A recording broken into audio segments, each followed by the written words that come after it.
আজ ৫ মে সকাল 10:30। অর্থ মন্ত্রণালয়ের একটি সভাকক্ষ।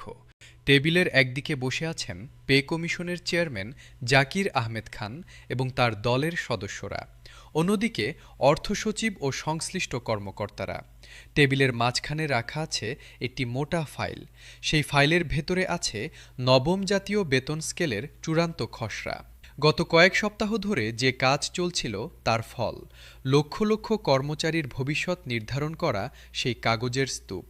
বৈঠক শুরু হয়েছে এবং আজকের এই বৈঠক থেকে যা বেরিয়ে এসেছে তা বাংলাদেশের সরকারি চাকরির ইতিহাসে একটি নতুন অধ্যায় লিখে দিয়েছে। নবম জাতীয় বেতন স্কেলের চূড়ান্ত খসড়া আজকের বৈঠকে অনুমোদন পেয়েছে। এটা পড়ে অনেকে হয়তো বলবেন, এটা কি এতটাই বড় খবর?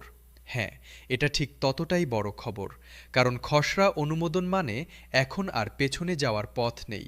এই খসড়াই এখন প্রধানমন্ত্রীর স্বাক্ষরের জন্য যাবে এবং সেই স্বাক্ষর হলেই গ্যাজেট প্রকাশ হবে। এক ধাপ মানে আর বছরের পর বছর স্বপ্ন দেখা নয়। এক ধাপ মানে লক্ষ লক্ষ পরিবারের জীবন বদলে যাওয়া এখন সত্যিকারের দোরগোড়ায়।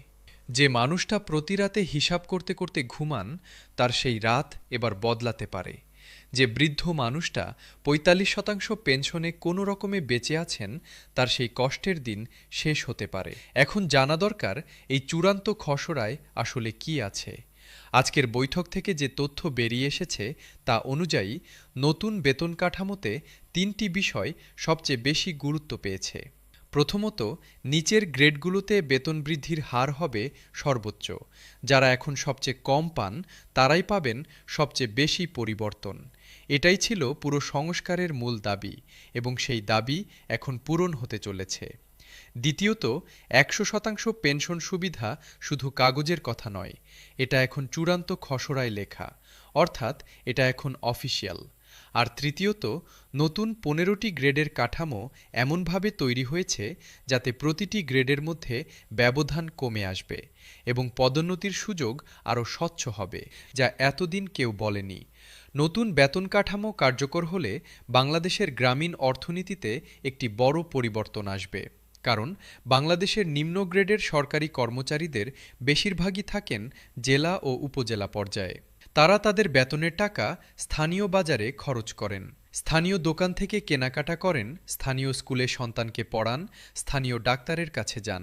যখন তাদের হাতে বেশি টাকা আসবে তখন স্থানীয় অর্থনীতি চাঙ্গা হবে, মফস্বলের ছোট ব্যবসায়ীরা উপকৃত হবেন, গ্রামের মানুষের জীবনমান উন্নত হবে। এটা একটি শহর কেন্দ্রিক নয়, সারা দেশব্যাপী পরিবর্তন। অর্থমন্ত্রী আমির খসরু আজ তিনি বলেছেন, আমি জানি অনেকে ভাবছেন এই সরকার কি সত্যি এটা করবে নাকি আগের মতো শুধু কথাই থেকে যাবে। আমি সেই সন্দেহকে সম্মান করি, কারণ এই দেশের মানুষ অনেকবার প্রতিশ্রুতি পেয়ে হতাশ হয়েছেন। কিন্তু এবার আমি একটাই কথা বলবো, খসড়া অনুমোদন হয়ে গেছে, এখন শুধু প্রধানমন্ত্রীর স্বাক্ষর বাকি এবং সেই স্বাক্ষর আসতে বেশি সময় লাগবে না। এটুকুই আমার কথা, বাকিটা কাজে প্রমাণ করব।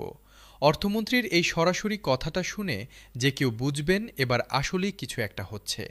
আজ সারা দেশে সরকারি কর্মচারীদের মধ্যে যে পরিবেশ তৈরি হয়েছে তা একটু দেখা দরকার।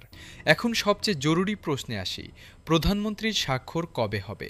এই প্রশ্নটাই এখন সবার মুখে। প্রধানমন্ত্রীর কার্যালয়ের একটি সূত্র এই বিষয়ে যা বলেছেন তা এখন পর্যন্ত সবচেয়ে আশাব্যঞ্জক তথ্য। তিনি জানিয়েছেন যে চূড়ান্ত খসড়া আজই প্রধানমন্ত্রীর কার্যালয়ে পাঠানো হয়েছে। প্রধানমন্ত্রী তারেক রহমান এই ফাইলটিকে সর্বোচ্চ অগ্রাধিকারে রেখেছেন। তিনি চান যত দ্রুত সম্ভব এই সংস্কার কার্যকর হোক, তাই স্বাক্ষর প্রক্রিয়া দ্রুততার সাথে এগিয়ে যাবে। এই তথ্যটা যদি সত্যি হয় তাহলে বলা যায় নবম জাতীয় বেতন স্কেলের গ্যাজেট প্রকাশ এখন ঘন্টার হিসাবে হয়তো নয়, কিন্তু দিনের হিসাবে এগিয়ে আসছে। একটি দেশ তখনই সত্যিকারের এগিয়ে যায় যখন সেই দেশের সবচেয়ে অবহেলিত মানুষটিও মাথা উঁচু করে বাঁচতে পারেন।